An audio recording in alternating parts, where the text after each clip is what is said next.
Buenos días, vamos a comenzar con la predicación para la Iglesia Bíblica del Camino de Córdoba, siempre sabiendo que el mensaje fundamentalmente es para la congregación local. Nosotros sabemos que algunas personas nos escuchan desde otros lugares, de otras congregaciones, pero nosotros pensamos siempre en beneficiar a la congregación local primeramente. Así que bueno, bienvenidos los que se suman a las redes, bienvenidos los que se suman de otra manera. Estamos agradecidos al Señor por la posibilidad que tenemos de compartir su palabra. Nosotros hemos estado estudiando la primera carta de Pedro, la carta de Pedro a una serie de cristianos, a un grupo de cristianos que eran gente que había sido perseguida y tenía que haberse trasladado de su lugar para poder sobrevivir o esquivar a las torturas, ¿sí? Entonces estos hermanos del pasado, expatriados, perseguidos, extranjeros, Pedro les escribe. Dios a través de Pedro quiere alentarlos. Y parte del aliento tiene que ver con recordarles su identidad y la salvación tan grande que han recibido. Y dentro de eso les recuerda ciertas cosas que se llaman, que podemos englobarlas dentro de lo que es la ética, la conducta, la manera de comportarse que sea correcta, la ética cristiana. Entonces se desprende de su identidad, se desprende de su manera de comportarse en la sociedad que los rodea. Y hemos estado viendo eso. Entonces, por ejemplo, si nosotros hiciéramos un resumen, 1 Pedro 1 al 3, tenemos la introducción a la carta, que los identifica a ellos, los identifica socialmente y espiritualmente también. Del 3 al 12, una oración larguísima sobre la salvación para enfatizar el valor de la salvación. Y luego, desde el 2:11, al principio del 2, tenemos identidad de nuevo, implicancias prácticas del presente, del futuro. Pero luego, del 2:11 al 3:9, Dios a través de Pedro le va a decir a los cristianos cómo deben comportarse en la sociedad que los rodea, en diferentes ámbitos, teniendo en cuenta los vecinos, que es lo que vimos el domingo pasado, el gobierno, que es lo que vamos a ver hoy, los empleadores o amos, que vamos a ver más adelante, esposos y esposas y familia de Dios. Pero del 11 al 12 tenemos una introducción para lo que sigue. Entonces vamos a leer el 11 y el 12 y luego nos vamos a centrar en el 13 al 17. 1 Pedro 2, 11 al 12. Dice Pedro: amados, les ruego como extranjeros y peregrinos que se abstengan de las pasiones carnales que combaten contra el alma. Mantengan entre los gentiles una conducta irreprochable, a fin de que en aquello que les calumnian como malhechores, ellos, por razón de las buenas obras de ustedes, al considerarlas, glorifiquen a Dios en el día de la visitación. Esta es la introducción a todo lo que sigue hasta el 3:9. Pero fíjense el 13 al 17, que es el centro de hoy. Sométanse por causa del Señor a toda institución humana, ya sea al rey como autoridad, o a los gobernantes como enviados por él para castigo de los malhechores y alabanza de los que hacen el bien. Porque esta es la voluntad de Dios, que haciendo bien ustedes hagan enmudecer la ignorancia de los hombres insensatos. Anden como libres, pero no usen la libertad como pretexto para la maldad, sino empléenla como siervos de Dios. Honren a todos, amen a los hermanos, teman a Dios, honren al rey. Este pasaje es extremadamente claro. Si ustedes lo ven y lo separan, hay una acción principal. ¿Cuál es la acción principal? Con la que comienza: sométanse. ¿Cuál es el motivo? Lo que sigue: por causa del Señor. ¿Cuál es el propósito del gobierno según Dios? Fíjense, bueno, ¿a quiénes hay que someterse? A toda institución humana, ya sea el rey como autoridad o a los gobernantes que son enviados por él. ¿Y cuál es el motivo? Por el cual Dios establece los gobiernos o permite los gobiernos, establece los gobiernos. ¿Para qué? ¿Para qué los establece? Para el castigo de los malhechores y alabanza de los que hacen el bien. Ese es el propósito de un gobierno según Dios. Que en una palabra, ¿cuál es? Justicia. Darle un castigo al que comete un delito, y darle un premio al que se comporta de una manera extremadamente buena, ¿sí? Eso es parte de lo que Dios exige de un gobierno secular.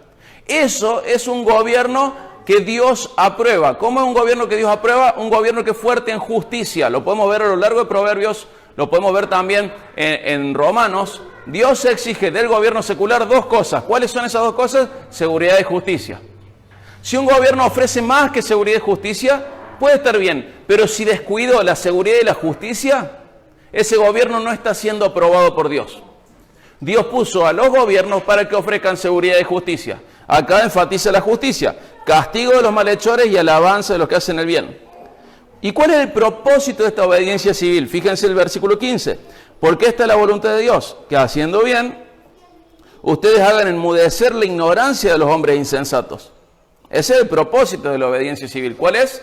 De que teniendo una buena conducta, la gente que nos acusa injustamente se tenga que tapar la boca, porque en realidad el cristiano se comportó correctamente. Y recuerda la identidad y las implicancias civiles que tienen los cristianos en el 16 y el 17. Anden como libres, pero no usen la libertad como pretexto para la maldad, sino empléenla como siervos de Dios. Honren a todos, amen a los hermanos, teman a Dios, honren al Rey. Fíjense que es un pasaje extremadamente claro. Es claro. ¿Qué tenemos que hacer? Someternos a las autoridades civiles. ¿Por qué? Porque eso es voluntad de Dios. Y de esa manera podemos dar un testimonio de que nuestra conducta es buena. Ese es el resumen prácticamente de este pasaje. Es una realidad. Es un pasaje muy claro.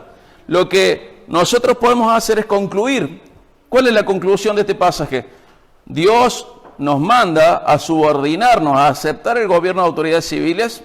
Sabemos que los gobernantes son enviados por Dios para aplicar justicia retributiva. ¿Cuál es esa? Castigar a los delincuentes y premiar a los bienhechores.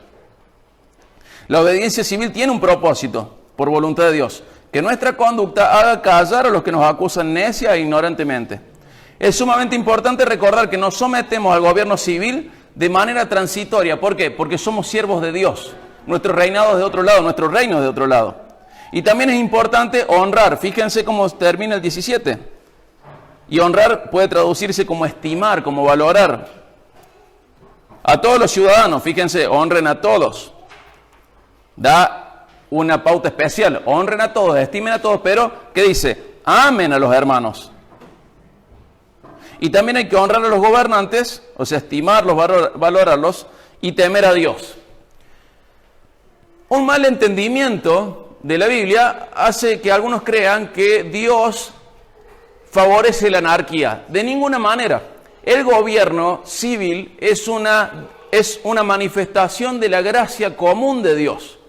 Y según la palabra de Dios, siempre es mejor tener Estado que tener anarquía. Eso es una verdad. Pero por otro lado, nosotros tenemos que aprender lo que el salmista dijo de manera muy sabia, inspirada por Dios.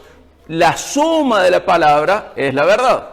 Entonces nosotros aprendemos a leer la Biblia sabiendo de que hay una jerarquía de mandamientos. Hay mandamientos que pueden chocar. ¿Cuándo van a chocar? Cuando uno, como obedezca a las autoridades civiles, choca contra algo que Dios pide que obedezcamos. Entonces, de esta manera, quiero explicar en lo que me voy a centrar, porque el pasaje es extremadamente claro. Nos sometamos a las autoridades civiles, es sumamente claro. Una autoridad civil debe ofrecer justicia, sumamente claro. Es por voluntad de Dios, sumamente claro. Tenemos que honrar a los gobernantes, a los ciudadanos, sumamente claro. Temer a Dios, sumamente claro. Es un pasaje muy claro. Pero ¿qué es lo que no es claro para gran parte de la iglesia? Que este no es un mandamiento absoluto, sino que está en relación a otros mandamientos. ¿Cómo sabemos que no es un mandamiento absoluto? Porque Dios en la Biblia nos ha dado una especie de jurisprudencia. ¿Qué es la jurisprudencia? Son una serie de antecedentes similares para saber cuándo y cómo se aplica la ley. Entonces, nosotros podemos ver a lo largo de la Biblia situaciones similares que nos sirven para comprender y actuar en el presente. Y viendo la Biblia vemos que tanto israelitas como cristianos primitivos nos han dado ejemplos de desobediencia a las autoridades civiles. Entonces comprendemos que no es un mandamiento absoluto, sino que está subordinado a otros mandamientos, está jerarquizado. Todas las situaciones que vamos a leer fueron en diferentes contextos, pero tienen una cosa en común: no dejar que el Estado civil interfiera en la vida religiosa. ¿Sí? Vamos a ver, en realidad yo lo voy a citar y voy a explicar la situación, pero vamos a ver que todos estos momentos que se establecen como jurisprudencia para nuestro accionar, todos estos momentos de desobediencia civil justificada, tienen una sola cosa en común. Tienen un montón de contextos diferentes, pero una cosa en común. ¿Cuál es la cosa en común? No dejar que el Estado secular interfiera con la vida espiritual. ¿Sí? Entonces, por ejemplo, yo voy a citar los pasajes y los voy a explicar. Después usted puede ver la prédica de nuevo o anotarla ahora para leer los pasajes y ver que no miento, porque usted tiene que revisar la Biblia, no creerme a mí. Pero, por ejemplo, en Éxodo 1, 15 al 17, dice que Faraón decretó, el Estado secular decretó que todos los niños hebreos debían morir y que debían dejar vivas solamente las niñas. Qué raro, ¿no? ¿No le suena algo medio contemporáneo esto? Hay que matar a todos los que son machitos y dejar solo las hembritas. Eso es lo que decretó el Estado secular. Matar a todos los varones y dejar vivo a solo las niñas. Pero hubo dos parteras que temían a Dios. Y por el temor de Dios, dice Éxodo 1, 15 al 17, no le hicieron caso al Estado secular. Desobedecieron el decreto estatal. Y ellas no hicieron eso, ¿por qué? Por temor a Dios, sino que dejaron vivo a todos los niños, niños y niñas. Y dice el 20, que Dios favoreció a las parteras por su desobediencia civil. Dios bendijo a estas parteras porque fueron desobedientes al Estado secular. Al punto que dice el 21, por haber las parteras temido a Dios, Él prosperó sus familias. Fíjense, acá tenemos uno de muchos antecedentes de desobediencia civil. Volvemos. Estamos llamados a la anarquía de ninguna manera. Estamos llamados a honrar a las autoridades civiles, a ser los mejores ciudadanos, ser respetuosos con todo tipo de autoridad, sea en la escuela, maestras, profesores, directores, sea en la calle, en todo tipo de fuerza armada, policía, gendarmería, militares, federal, provincial, municipal, son autoridades civiles. Y si estamos haciendo algo mal, Dios les manda que nos castiguen. Y si estamos haciendo algo bien, Dios les manda que nos premien. Eso no existe en nuestro país. Ninguna de las dos cosas existe en nuestro país. Acá no importa qué ni cómo, sino importa quién es el que lo hizo. Según quién lo hizo, hay ley. Bueno, eso es algo que Dios va a condenar, ¿sí? Pero estamos viendo excepciones a esta norma que establece Dios en Romanos 13 y acá en 1 Pedro 2, de honrar a las autoridades. Una excepción muy antigua, antiquísima, es esta en Éxodo 1. Dios bendijo a las parteras por temer a Dios y desobedecer el decreto estatal.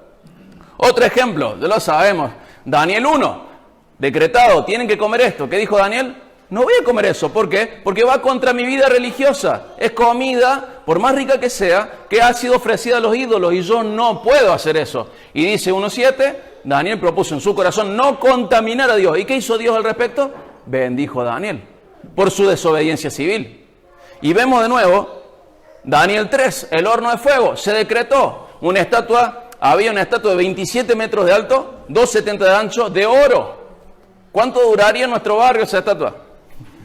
Nada. ¿Por qué no se la robaban? Porque el Estado secular tenía mucha fuerza y mucha presencia violenta. Administraba literalmente la violencia en Babilonia. Pero, ¿por qué había israelitas en Babilonia? Porque ellos por su desobediencia fueron castigados por Dios y muchos de ellos fueron trasladados a Babilonia. Millones, ahora no recuerdo el número. Pero decía el decreto estatal, la ley, el DNU del momento. Decía, cuando escuchen, y larga una lista impresionante de instrumentos que hasta el día de hoy algunos no sabemos cómo eran. Cuando escuchen estos instrumentos, ¿qué tienen que hacer? Arrodillarse y adorar a la estatua. Y estaba lleno de gente, o sea, había mucha gente del pueblo de Dios, mucha gente de Israel, pero solamente tres no se arrodillaron. ¿Y cuál era la pena por no obedecer el DNU de Nabucodonosor? La muerte. ¿De qué manera? En un horno de fuego. Y ya sabemos lo que sucedió. Ya sabemos lo que sucedió. Y díganme ustedes teniendo el diario el lunes, ¿no le hubiera gustado estar ahí y decir, che, levántate porque no va a pasar nada? No te arrodilles. No es que eran los únicos israelitas, no eran los únicos creyentes en el Dios vivo en ese lugar. Eran los únicos tres que tuvieron la sabiduría espiritual como para ser obedientes a Dios a pesar del DNU, a pesar del decreto imperial. Los únicos tres. Y ya sabemos lo que sucedió. Pero ellos no sabían lo que iba a suceder. Entonces cuando Nabucodonosor los llama, dice la Biblia que llama a los intérpretes y le dice, che, capaz que esto no entendieron muy bien. Entonces los intérpretes les repiten en su idioma el decreto y ellos dicen, mirá, rey, lo entendemos perfectamente, pero no hay nada que discutir. Nosotros adoramos a un solo Dios. y no vamos a adorar tu estatua. Pero está el horno de fuego. Y bueno, el Señor a quien servimos nos puede librar. Y si no nos libra, tenés que saber, oh rey, que a nuestro Dios serviremos y nadie más. Los únicos tres, de un montón de millones de israelitas. Únicos tres. Esto nos está diciendo que la popularidad no es símbolo de nada en muchísimas cosas. Y sigue el libro de Daniel. Daniel 6.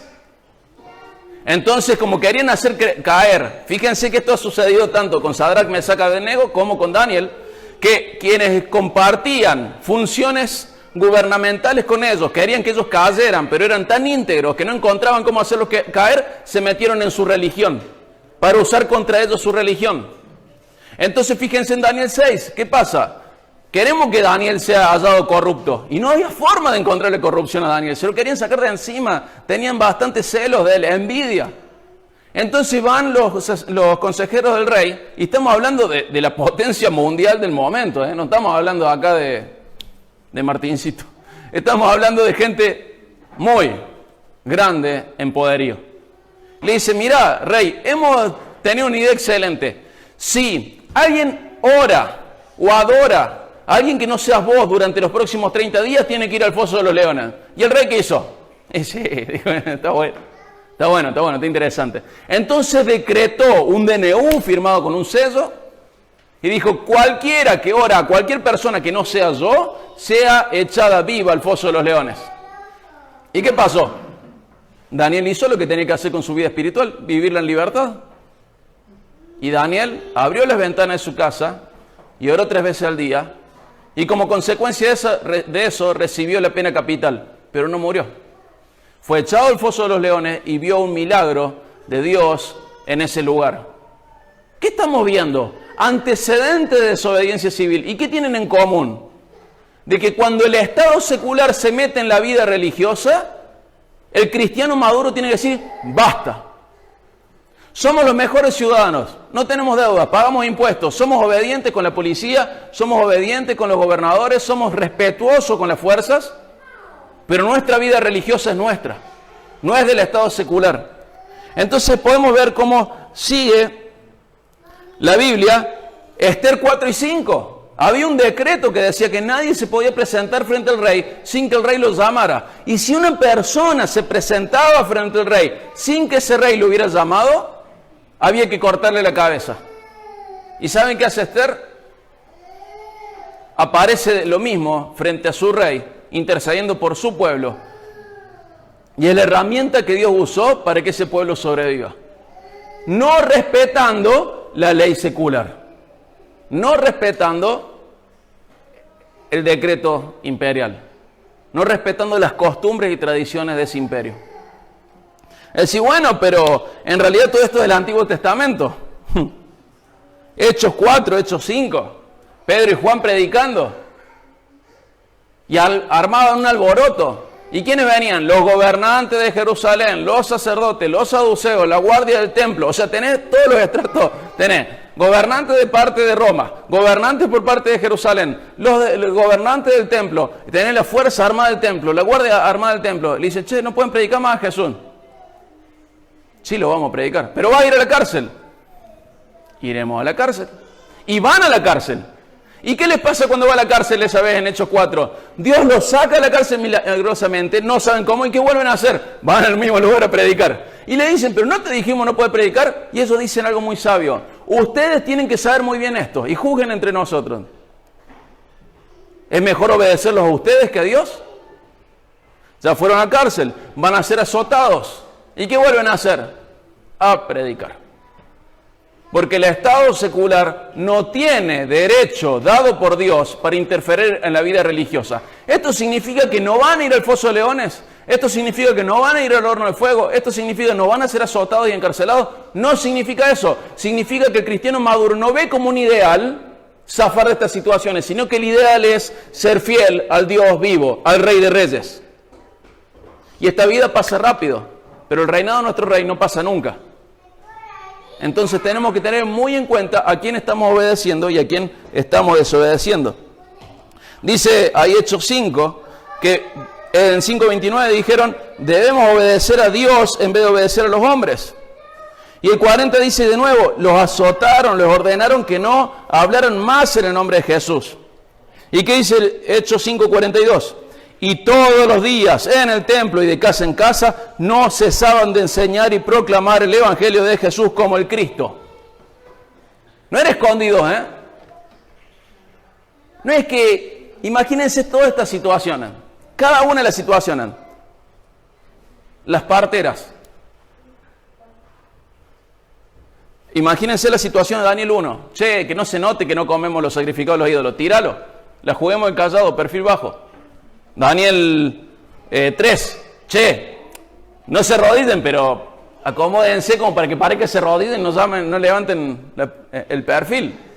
Pónganse en un costado y al lado del árbol, cosa que parece que se están arrodillando. Se quedaron parados en el medio de todo. Daniel, mira, no puedes orar. Abrió las ventanas y oró delante de todo el mundo. Yo no tengo la valentía suficiente para hacer lo que ellos hicieron, pero sé que este es el camino correcto. Yo no la tengo esa valentía y le pido a Dios esa madurez, pero ese es el camino correcto. El foso de los leones, lo enfrentaron. Esther, bueno, vayamos cuando el rey está sin que nadie lo vea. Esther fue y dijo, mira, hay que interceder, es urgente. Y el riesgo era su cabeza. Hechos 5. En el templo, en las casas, no cesaban de predicar. Los habían encarcelado, Dios los libera y ¿qué hacen? Vámonos al templo a predicar. Los vuelven a azotar, le dicen, está prohibido por decreto que prediquen porque arman alboroto. ¿Y qué hicieron ellos? Volvieron en el templo, en las casas, sin frenar de predicar. No de noche, no escondidos, no en lugares privados, en el templo, lugar público. Mucho más público que nuestro patio Olmos en el sentido de la concurrencia de gente en ese momento, y en las casas, casa por casa. Entonces, ¿qué estamos viendo? ¿Querés ver uno más fuerte y más sutil? Más sutil. ¿Se acuerdan de Romanos 19? Que si confesares con tu boca que Jesús es el Señor, ¿se acuerdan de ese versículo? Es un ejemplo extremadamente fuerte de desobediencia civil. Porque había que confesar al César como único Señor y Salvador. Y dice, si vos confesás a Jesús desobedeciendo la ley secular, fíjense si no es importante. Ese versículo que hemos malinterpretado tantas veces, sacado de contexto tantas veces, de contexto cultural, de contexto social, de contexto histórico, dice, si confesares a Jesús, por lo tanto, no confesás al César como tu Señor, serás salvo. Dice otras cosas, ¿verdad? Y cree en tu corazón que Dios le resucitó de los muertos, serás salvo. ¿A qué voy? El Estado secular no tiene derecho dado por Dios para meterse en la vida espiritual de la gente. Si se mete, el camino del cristiano maduro es enfrentar las consecuencias, sea lo que sea que pase. ¿Qué pasó con los hermanos de Roma que estamos estudiando?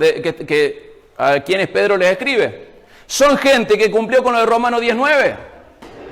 En vez de confesar a César como Señor, confesaron a Cristo como Señor. ¿Y qué les costó eso? En el caso de Pedro, ser crucificado con la cabeza para abajo. En el caso de la esposa de Pedro, ser crucificada también. En el caso de Pablo, ser decapitado. Y así una y otra vez, ¿qué es lo que estamos viendo como precedente? ¿Qué estamos viendo como jurisprudencia? Que el mandamiento de respetar las autoridades tiene un límite y no es un absoluto. Está subordinado y jerarquizado al lado de otros, y el otro es, amarás al Señor, tu Dios, con todo tu corazón, con toda tu mente, con toda tu fuerza, con todo lo que sos. Y cuando el Estado se mete ahí, tu llamado de parte de Dios es a no obedecer al Estado secular. En esta pandemia quedó recontra evidenciado que muchísima gente no comprende esto. En Hebreos 11:23, hablando de Éxodo 1:22, cuando Faraón dijo que había que matar a todos los niños, ¿qué hicieron los papás de Moisés? Esconderlo. Y dice, ¿por qué lo hicieron? Dice Hebreos 11:23, por la fe de Moisés cuando nació, fue escondido por sus padres durante 3 meses, porque vieron que era un niño hermoso y no temieron el edicto del rey. No le tuvieron miedo al rey. ¿Y qué podía pasarle a ellos? Morir, pena de muerte, pero no tuvieron miedo. ¿Por qué? Porque iban a honrar a Dios y por fe decidieron desobedecer a las autoridades seculares. Entonces, podemos decir, bueno, esto está en la Biblia, en tiempos del pasado. Fuera de la Biblia, ¿Se acuerdan de John Bunyan? ¿Se acuerdan del escritor del Peregrino? ¿Qué pasó con él? ¿Por qué fue preso? Por predicar. Entonces el rey, Carlos II, dijo, no puede predicar más. Bueno, sí voy a predicar. Y John Bunyan predicó. ¿Y qué pasó? Lo pusieron en una celda en donde tenía una ventana que daba a la calle. ¿Y qué pasó el domingo? Se llenó de gente para escucharlo predicar desde la ventana de la cárcel. Desobedeciendo a la autoridad civil. ¿Y qué pasó luego? Bueno, el de la cárcel dijo, lo vamos a meter en el medio de la cárcel, así no predica más. Lo trasladaron. Esto hizo que estuviera encarcelado 3 meses la primera vez. Le dijeron, puedes salir, puedes predicar, una persona con familia, papá de familia. Con esposa, con hijo. Le dijeron, bueno, puedes salir después de los 3 meses, pero no puedes predicar. ¿Qué hizo John Bunyan apenas salió de la cárcel? Predicar. ¿Saben cuánto tiempo estuvo preso por predicar John Bunyan? 12 años. ¿Y saben qué hizo mientras estaba preso? Cuando no le dejaron predicar porque lo metieron en el medio de la cárcel, así nadie lo escuchaba. Escribir El Peregrino, El Progreso del Peregrino. Uno de los libros más famosos, más predicados, más traducido y más vendido de la historia del mundo. Porque el ideal del cristiano no es no estar preso, ni no recibir multa, ni recibir castigo de parte del Estado secular. El ideal del cristiano es ser fiel a Dios. Y cuando el Estado interfiere con nuestra fidelidad a Dios, nosotros ponemos un límite. Decimos, basta, hasta acá. Y nos pueden tirar al foso de los leones, y nos pueden comer los leones. O puede ser que hagamos otra cosa. Y nos pueden tirar al horno de fuego, y nos podemos quemar. O puede ser que pase otra cosa. O nos pueden poner presos y perder 12 años de estar con nuestras esposas y nuestros hijos. Pero lo que no tenemos que perder es la fidelidad a Dios. Entonces, ¿qué es lo que quiero dejar claro? Muchos se sintieron súper espirituales en esta época de pandemia. Dicen, hay que respetar las autoridades civiles. Y le faltaron el respeto a Dios, tratando de respetar las autoridades civiles. Hay cientos de ejemplos en la historia misionera. ¿Qué pasó? ¿Ya los olvidamos? Los que somos hijos de familias creyentes. Todas esas historias misioneras, fíjense cuántas veces el problema es el Estado secular. ¿Y qué pasa? ¿Ahora no valen esas historias misioneras? ¿Nos contaban para entretenernos nomás? ¿No era para forjar nuestro carácter? ¿No era para forjar convicciones en nosotros? ¿Qué pasó, mamá? ¿Qué pasó, papá? ¿Para qué nos contaron esas historias? ¿Para admirar de lejos la vida de otros? Si somos llamados por el mismo Dios. Solo que ahora nos toca ser protagonistas y animarnos a hacer las cosas que otros solamente leen en sus vidas devocionales. Ahora te toca a vos, ahora me toca a mí. Tenemos cientos de ejemplos de historias misioneras. Martin Niemöller, Alemania, 7 años preso. ¿Por qué? Porque no permitió que el Estado alemán le dijera cómo debía ser la reunión. 7 años preso. Pero mira que si vos nazificás la iglesia, podés seguir libre. No quiero. No le corresponde al Estado secular decir cómo es la iglesia. 7 años preso, desde sus 45 años a sus 52 años, preso. ¿Por qué? Porque no permitió que el Estado le dijera cómo tenía que ser la iglesia. Nada más que por eso. Nada más que por eso. Al mismo tiempo, Karl Barth fue exiliado a Estados Unidos y Dietrich Bonhoeffer, también un gran autor, ¿qué hizo? Lo mismo que Niemöller.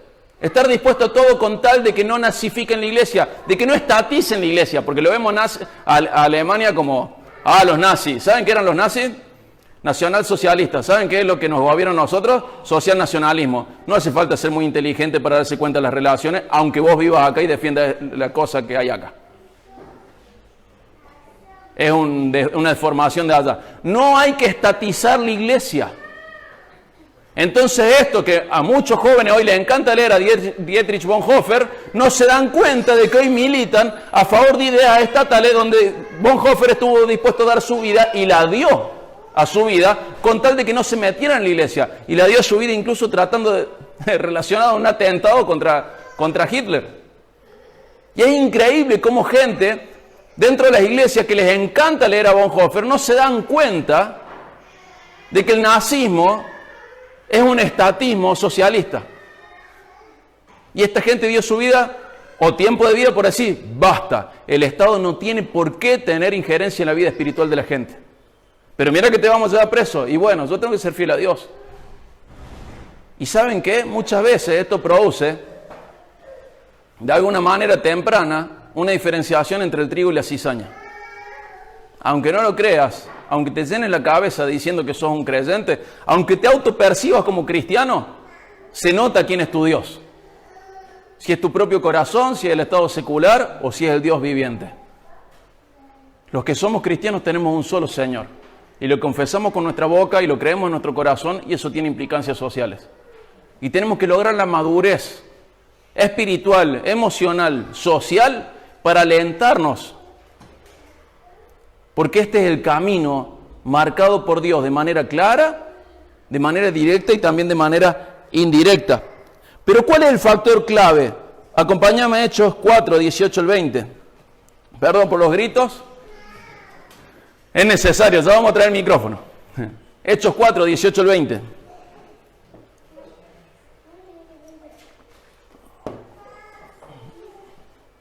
Y ojo, admito no tener ni la madurez ni la valentía suficiente para hacer lo que Dios me pide. Pero este es el camino. Este es el camino correcto. Hechos 4, 18 al 20.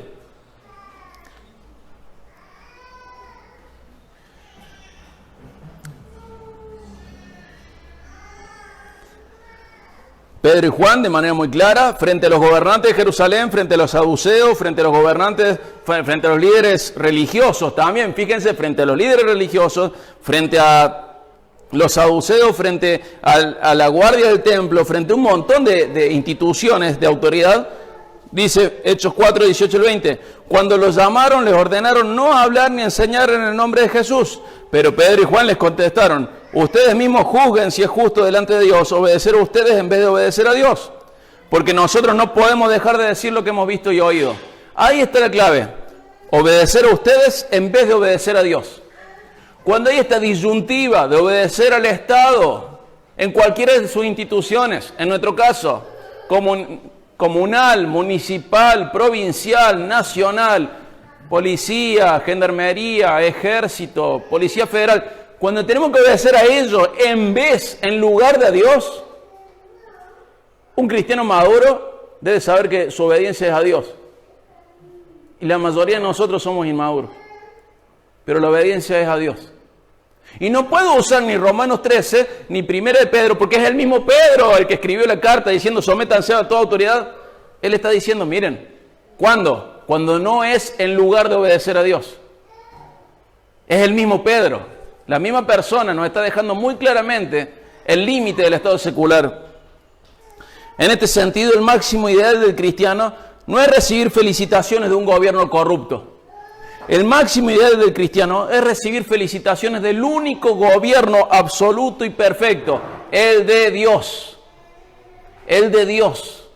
Dios tiene que ver tu vida y vos tenés que recibir felicitaciones de Dios, no del gobierno secular, corrupto.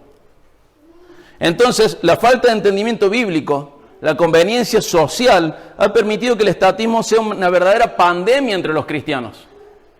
No se dan cuenta del gran daño que ha hecho todo este tiempo sin escuelas dominicales, sin horas felices, sin congregarse, sin tener sus amigos cristianos,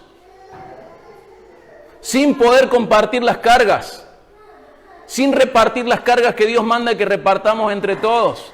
No se dan cuenta y super espiritualizan su obediencia y dicen, pero nosotros obedecemos a las leyes. No, no es así, está mal, no te la tires de espiritual porque estás rompiendo un montón de mandamientos con tal de obedecer al Estado secular. La sujeción al gobierno civil nunca es para darle al César lo que le corresponde a Dios. Nunca. Dios dijo, denle al César lo que le corresponde al César y a Dios lo que le corresponde a Dios. ¿Qué es del César? Eso que usamos para pagar impuestos y comprarnos cosas que nos gustan. ¿Pero qué es de Dios? Lo que tiene imagen y semejanza de Dios. El hombre. ¿Y a quién hay que dárselo? A Dios. Y cuando el César reclama el corazón del hombre, no es cristiano quien se lo da. Nunca le des al César lo que le corresponde a Dios. No importa de qué color sea el César. No importa si en nuestro sentido es de derecha o de izquierda. No importa si es peronista o radical. No importa quién es el César. A Dios le corresponde lo que es de Dios y al César lo que le corresponde al César. Debemos desobedecer a las autoridades civiles cuando nos mandan a desobedecer a Dios.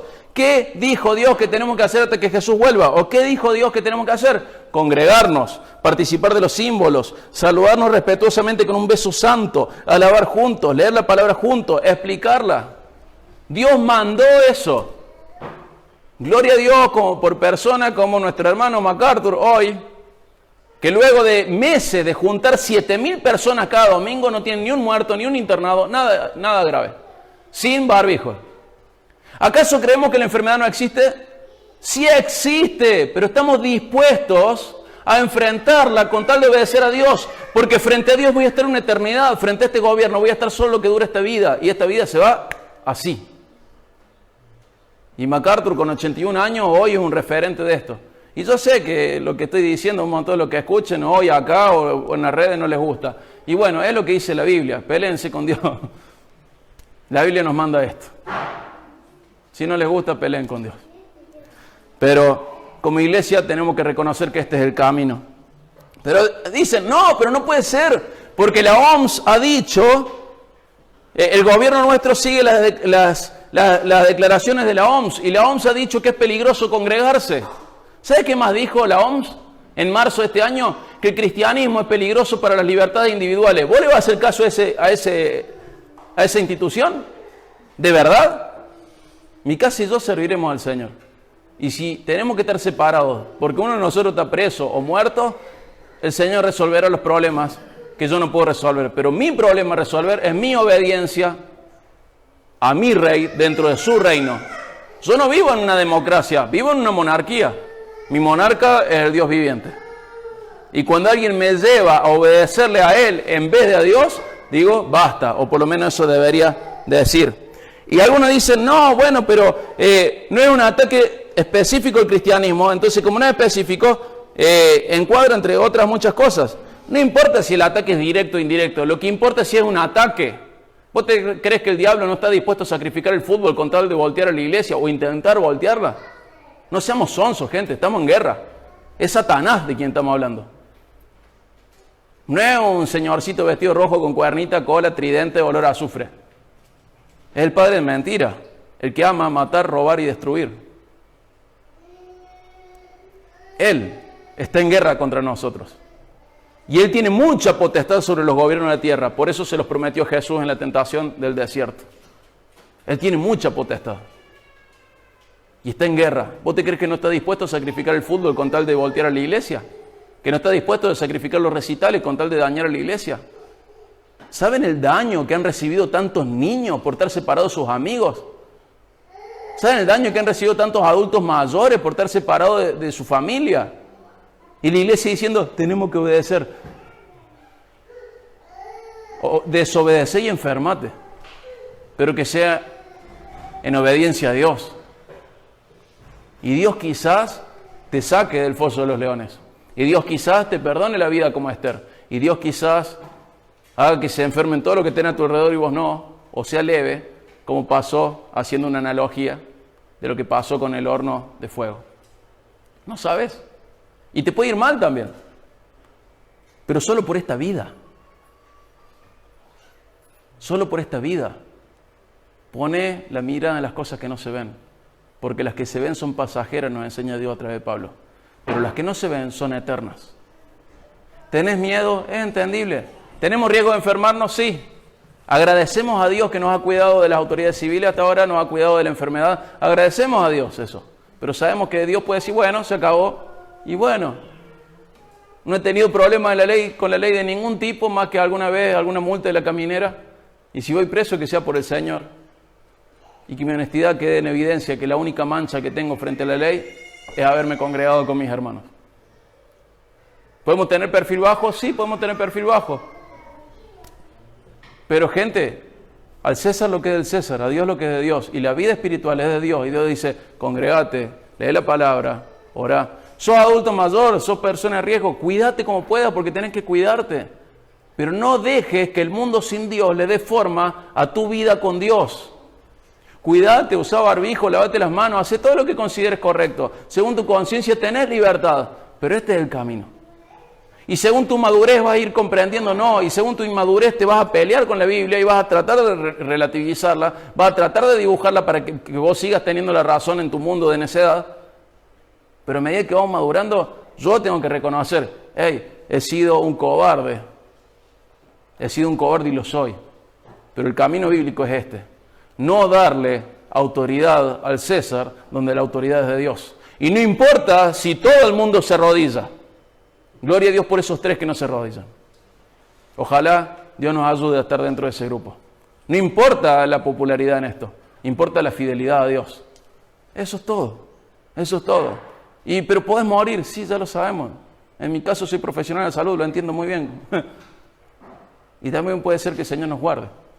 Pero podés ir preso y el testimonio que me importa es lo que Dios diga de mí. ¿Fui fiel a Dios o fui fiel al César? Y si el mundo me dice, ¿cómo me puede importar lo que este mundo caído diga de mí? ¿No se dan cuenta quiénes son? No quiero dar ejemplos, pero de verdad, ¿a vos te puede importar lo que un gobernante caído y corrupto diga de vos? ¿Vas a ver con mal testimonio que alguien tan corrupto diga algo malo de vos? Fíjate qué dice Dios de vos. Fíjate qué dice Dios de vos. Y recordá que al final de Apocalipsis dice que hay un grupo de gente que no va a entrar al cielo y como número 1 pone a los cobardes. Y muchos han espiritualizado su cobardía. No es prudencia, es cobardía. Otros no, otros han sido prudentes. Pero tenemos un virus súper peligroso dando vueltas. ¿Sí? Más peligroso que Faraón, más peligroso que el horno de fuego de Nabucodonosor, más peligroso que el foso de los leones del rey Darío, más peligroso que los gobernantes de Jerusalén del siglo I, más peligroso que la lepra entre la que tantos cristianos han servido, más peligroso que eso el virus. No sé cuánta gente sabe cómo se contagia la lepra. La lepra se contagia por la tos, por la respiración. ¿Y qué hicieron mis hermanos que admiro? Servir entre ellos hasta enfermarse y morir o quedar vivos porque Dios les permitió vivir. Pero ese es el cristianismo que tenemos que recuperar. El que está dispuesto a todo con tal de servir a los otros y a Dios, aunque pierda su vida. Porque el Señor nos enseñó eso, a sembrar este cuerpo en la tierra para que de esa manera dé fruto, a morir a nosotros mismos para darle gloria a Él. Yo sé que la mayoría no sabía que la lepra es una enfermedad que se contagia a través del aire. ¿Más peligroso que esto es el coronavirus? Quizá nosotros deberíamos estar mostrando al mundo que estamos dispuestos a ser presos y enfermarnos y morir con tal de congregarnos y obedecer a Dios. Me dice, no, pero el COVID, miren, estadísticas de anoche, COVID-19 de Argentina, 39.000 muertes en 45 millones de habitantes. Es algo lamentable. ¿Pero quieren saber cuánto es esto? 873 muertos por millón, o sea, 0,09 de mortalidad. ¿Y le vas a dejar al César que te diga cuándo, dónde y cómo congregarte? 0,09 de mortalidad. Hay 3 abortos prácticamente por segundo. Por segundo. Y vos estás aterrorizado por algo que tiene la mortalidad de 0,09 de mortalidad en un país con la salud tan reventada como la nuestra. ¿Acaso le tenés miedo a morir? Pero podemos morir, sí, la vida biológica es una enfermedad terminal. Oxidamos, envejecemos hasta que morimos, es una muerte gradual toda la vida. ¿No te das cuenta que tus ojos no son lo mismo? ¿No te das cuenta que tu piel, a las chicas le van a pesar más la piel, no te das cuenta que tu piel no es la misma? Que tus arrugas no son la misma. Estamos muriendo, gente. Un día va a terminar este proceso. ¿Y saben qué loco? Y no quiero ser insensible, quiero que quede muy claro esto. Yo no quiero ser insensible con lo que voy a decir. Lo que quiero es que logremos sensibilidad a la palabra de Dios. El promedio de vida en Argentina está entre los 70 y los 80. ¿Qué dice Salmo 90:10? Los días de nuestra edad son 70 años y en los más robustos son 80 años. Con todo, su fortaleza es molestia y trabajo, porque pronto pasan y volamos. ¿Pero qué dijo Dios a través de David? Que es lo normal, que el humano vive entre 70 y 80 años. ¿Cuánto vivimos generalmente en Argentina 2.500 años después? Entre 70 y 80 años la mayoría. Algunos hay muy robustos y pasan los 70. Y por mucho más. Pero, hermano, estás muriendo, todos nosotros. Y tenemos ejemplos de gente que no llega... Mi padre biológico falleció a los 36. Uno de mis mejores amigos de la secundaria falleció a los 17, 18, 17.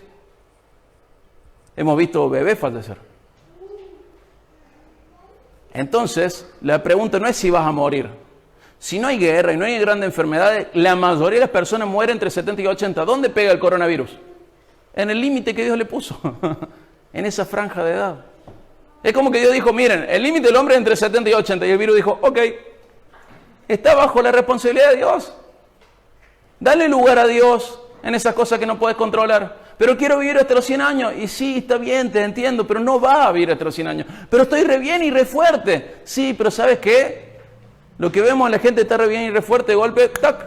Y se viene abajo, porque Dios le dijo, no vas a vivir más. En la tierra. Porque apenas mueras, comienza la fiesta. Donde no hay dolor, donde no hay enfermedad, donde podés glorificar a Dios viéndole en su majestad, sin recuerdo de nada feo. Mirando al Rey de Reyes, quien te amó, dio su vida por vos y te salvó para siempre. En estado de plenitud absoluta, por siempre. Mirando a Dios diciendo, wow, no va a decir eso. Pero va a decir, santo, santo, santo es el Señor. Y esa declaración de santidad va a ser tan pesada porque va a decir, el Señor es santo y estoy acá. ¿Cómo voy a estar acá yo, siendo pecador, pero estoy acá? Y comienza la fiesta. Y la muerte es el regreso a casa para los que creemos en Cristo para salvación. ¿De verdad le tenés miedo a ese momento? Y me pongo en el lugar mío. Digo, pero mi hijo, mis hijos, mi esposa... El Señor cuidará de ellos, pero mi casa y yo vamos a servir al Señor. Y que venga lo que venga. Y necesito ejemplos cerca de gente valiente, de gente sabia, espiritualmente valiente, que diga, vamos a respetar a Dios, aunque esto signifique no respetar al César y tenga consecuencias sociales. Pero necesitamos eso. Iglesia que escucha acá, iglesia que escucha a través de las redes, basta de espiritualizar la cobardía. Basta de poner un mandamiento que no tiene la jerarquía absoluta sobre otros que sí la tienen de manera absoluta. Basta, miremos el pasado y veamos cómo han sido cristianos nuestros hermanos del pasado. Imitemos su obra y veamos los resultados que han tenido. ¿Sabes la sangre que ha costado que vos tengas la Biblia en tu idioma? No puedes predicar en el idioma de la gente. No me importa, pero vas a ir preso, te vamos a quemar. Gente, tengo que enseñarle a Dios, tengo que enseñar la palabra de Dios a la gente. Pero mira que te vamos a quemar por decreto presidencial, nacional, imperial, real, lo que sea. No importa. Hay una disyuntiva, obedecer a Dios y obedecer a los hombres. Y no es sabio obedecer a los hombres en lugar de obedecer a Dios. Cuando choca, el que tiene que prevalecer es Dios. Entonces decimos, bueno, quiero que quede muy claro que no estoy siendo insensible al dolor, ni a las muertes, ni a la vejez, ni al riesgo que todo esto representa, sino que quiero que nos sensibilicemos frente a la palabra de Dios, que no seamos insensibles frente a la palabra de Dios. Jesús en Mateo 6:27 dijo, ¿quién puede, por ansioso que esté, agregar un día a su vida? ¿Quién puede vivir un día más del que Dios dijo? Nadie. Jesús lo dijo, nadie puede vivir más de lo que Dios le dijo. Quizá puedes elegir tu calidad de vida, pero no puedes vivir más de lo que Dios te dijo. Dios te puso un fin y ese fin va a llegar. Tengas uno, no tengas nada de años, o tengas 150 años, pero ese fin llega en algún momento. Y por más que vos te pongas loco y ansioso con la ilusa y necia idea de que podés controlar todo lo que te rodea, Dios ya le puso fin a tus días y hay un día marcado en el cual vos vas a dejar de respirar y tu cuerpo va a ir a la tierra. Y tu espíritu va a ir a enfrentarse al Señor. Y si creíste en Cristo para salvación, como Padre, lo vas a ver a Dios. Y si no creíste en Cristo, lo vas a ver como juez y te va a condenar. Entonces, Dios nos manda algunas cosas más allá e independientemente de lo que el Estado secular diga. Y Dios puso el Estado secular para otra cosa. ¿Saben para qué? Para seguridad y justicia. Entonces algunos pueden decir, pero podemos congregarnos en las casas. ¿Saben qué? Las casas que se usaban en el Nuevo Testamento eran tan grandes que, por ejemplo, en el aposento alto, que luego hubo 120 personas, era la casa donde alquilaban los 11 discípulos. No era, nos juntamos en la casa, 3 o 4, entraron 120. Era más grande que esto. Y ahí vivían juntos, en ese tiempo, los 11 discípulos que quedaban. Una familia de cristianos no es una iglesia, a menos que haya características de iglesia. Una casa de familia no es iglesia. Una iglesia, como Dios la define progresivamente a lo largo del Nuevo Testamento, tiene que tener congregación y estructura definida. ¿Qué hay dentro de la estructura? Algo que se llama anciano, obispo o pastor, hay diáconos y el resto de la congregación. Una casa puede ser iglesia si tiene la estructura que Dios progresivamente revela en el Nuevo Testamento, pero además tiene que tener lectura y explicación de la palabra, oración conjunta, alabanza congregacional y administración de los símbolos y del bautismo. Podemos prácticamente usar el edificio que sea, el edificio es lo de menos, pero no creas que juntarte con un grupo de cristianos en tu casa es ser una iglesia. Vos sos iglesia donde estés, sos templo del Dios vivo. Pero ser una iglesia tiene todo lo que Dios revela en el Nuevo Testamento para cómo ser una iglesia. Es indistinto el edificio, lo que es no negociable es lo que sucede en el edificio. Hoy estamos acá, estamos santificando por el uso de este lugar. Puede ser una casa, pero lo que sucede dentro del edificio es lo importante. Y muchos han creído, equivocadamente, que pueden hacer un montón de cosas que no son ser una iglesia, simplemente porque se junta un grupo de cristianos en una casa. Ser iglesia, hay una sola manera de ser iglesia. Y nos lleva toda la vida a aprender esa manera. ¿Saben cuál es? La bíblica.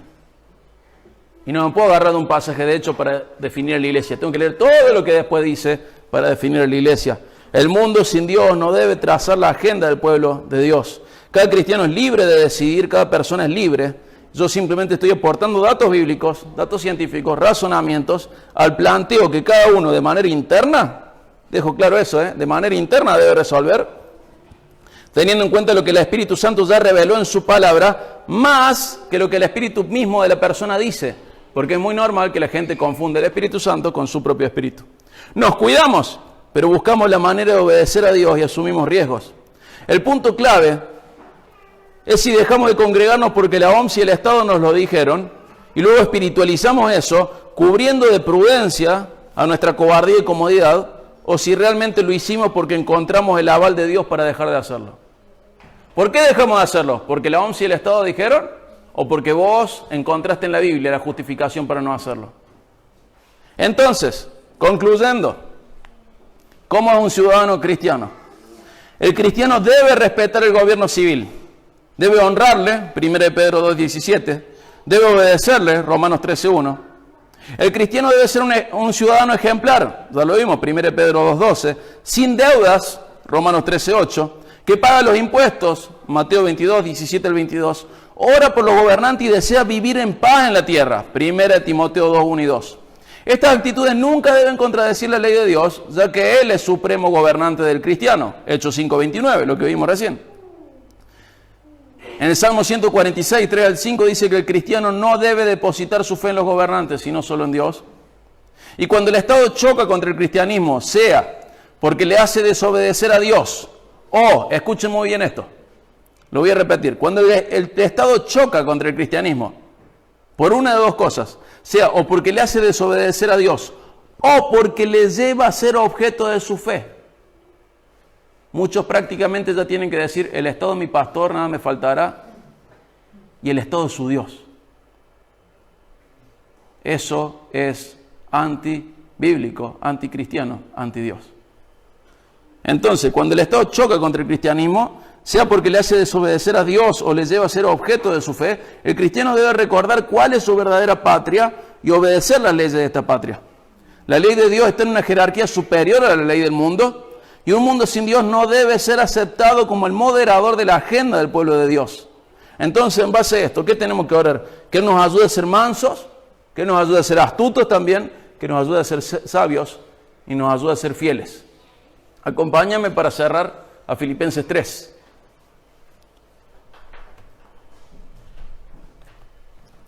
Vamos a tener que traer el micrófono pronto, así no es una prédica a los gritos. Si no suena en otro tono. Sería más lindo decirlo medio con más dulzura, pero tengo que hablar más despacio por eso.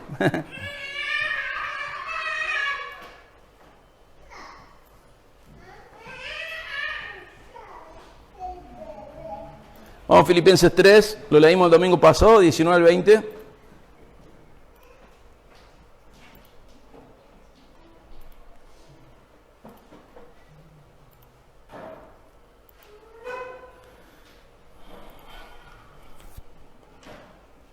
Dice, porque nuestra ciudadanía está en los cielos, de donde también ansiosamente esperamos a un Salvador, el Señor Jesucristo, el cual transformará el cuerpo de nuestro estado de humillación en conformidad al cuerpo de su gloria, por el ejercicio del poder que tiene aún para sujetar las cosas a Él mismo. ¿En dónde está nuestra ciudadanía? En los cielos. ¿Y qué esperamos de ahí? A nuestro Salvador, que además es nuestro Rey.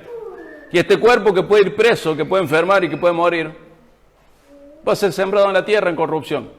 Pero ese mismo Rey que espero, de la ciudad, de la nacionalidad a la que pertenezco, el cielo, ese mismo Rey me va a dar otro cuerpo que no puede ser preso, que no puede enfermarse y que no puede morir. Y ese es el que esperamos. Junto a nuestro Salvador esperamos eso. No espiritualicemos algunas cosas que no son espirituales. Nos cuidemos, el Señor nos está cuidando y tenemos que agradecerle mucho por eso. Nos cuidemos nosotros también, pero cuidemos nuestro corazón de ser desobedientes a Dios con tal de obedecer al Estado. Cuidado, el Estado no es nuestro pastor, el Estado no es nuestro Señor. Si confesare que Jesús es el Señor, ese versículo, Romanos 10:9, es uno de los más llamativos de la desobediencia civil, aunque no nos hayamos dado cuenta. Confesar a Jesús como tu Señor y que se vea en tu caminar, ¿sí? Vamos a orar para cerrar. Despido a los que están en las redes. Vamos a orar acá. Rogamos que el Señor nos siga cuidando de la enfermedad y de los poderes civiles, pero es lo que tenemos que hacer. Nuestro Rey manda, ¿sí?